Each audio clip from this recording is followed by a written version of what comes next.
500 days have passed since Russia invaded Ukraine. While many fight for their freedom, others try to live as normally as possible. But even in the relative safety of Western Ukraine, the threat of Russian missiles is ever present. Last night, 5 people died in a missile strike in Lviv. Here to talk about the civilian experience in Ukraine is Andrew Sweeney, a journalist. Andrew, you lived in Kyiv before the war broke out, and now you're back. What's the difference that you've noticed among civilians? Well, I mean, the difference is obviously that this is about 500 days since the war began, and for most people here, it's actually been 3,000, nearly 3,500. Is so much more cohesive now. Back in those days, society was not anywhere near as divided as Russian propaganda would have you believe, but there were differences between different regions of the country, as is normal in any country.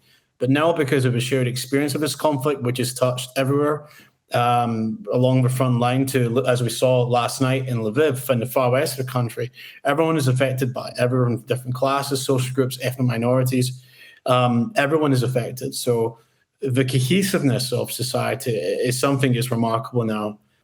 Is daily life significantly affected in Kyiv? Is it different from before the war? Are people still going about their jobs normally? Are they still going to the market? All of that kind of stuff? Yeah, I mean, life on the basic level is the same. People go to their work, people go to the stores. Most stores are still open. But what's obviously different is that there was never any threat of bombing raids when I first came here in 2014. The war was very localized in Donbass in the east. Just like, I had a relatively normal day yesterday. I went to the supermarket, and then when I was going to bed, the air raid siren went off, which is never pleasant when that happens. But for the most part, people are still living their daily lives, trying to enjoy themselves. But the curfew is a bit of a strange one to get used to for myself personally. There's a curfew in place from 12 a.m. to 5 a.m. But other than that, restrictions are fairly minimal, aside from perhaps a slightly higher level of security in the streets.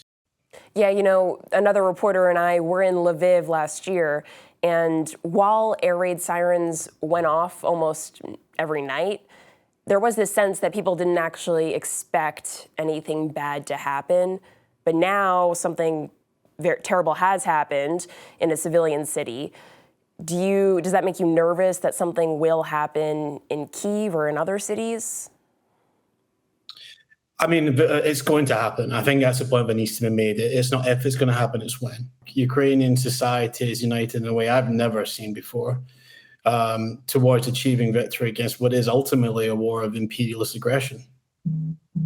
What's it like being a member of the press there now? Are you mostly covering the war? Are you trying to cover other things that resemble normal life? I mean, but yes, to both certainly, but obviously the war touches on almost everything that we do over here, and it's not just as journalists. It's in our daily lives. According to a recent report, up to 80%, I think it's about 80% of Ukrainians know someone who's either been killed or wounded in this war, myself included. I've known people who've died. So there's only so much you can do to escape it, but one mustn't try and let it dominate your life either.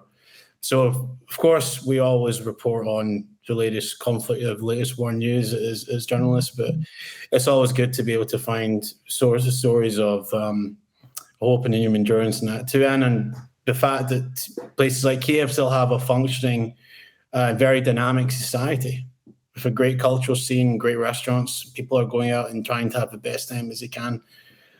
What do you think, as a member of the press, what do you think that Americans should be aware of when they're consuming news coming out of Ukraine?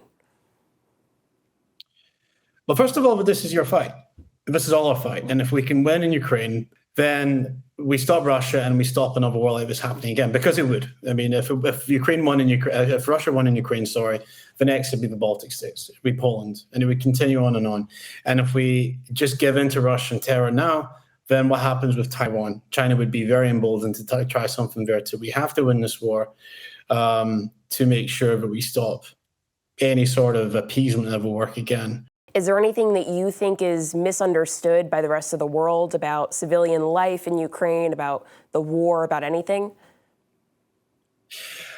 Usually just by people who don't know what war's actually like, to be honest with you. I mean, I remember there was a furore recently on social media about, I think it was Ukrainian teenagers in a McDonald's, and people were astounded that McDonald's was still operating in Ukraine. Which is just utterly bizarre. I mean, what do you think? It's a huge country. It was about 500 miles to the front from Kiev. Of course, companies are going to operate. How do you think people on an individual level can combat that in their own lives? How can they get to understand what the truth actually is? Well, I mean, of course, nowadays, disinformation has become so much more sophisticated. It can be difficult, and I appreciate that. So listen to people, listen to Ukrainians, listen to the people who are here. Don't listen to people you don't know on Twitter and other social media. Okay, thank you so much for your time, Andrew. We appreciate you coming on. Thank you very much. Appreciate it. Thanks for watching. In this time of media mistrust, Straight Arrow News is on a mission to bring you unbiased, fact-based reporting. So like and subscribe to Straight Arrow News below. And to see all of our content, go to straightarrownews.com.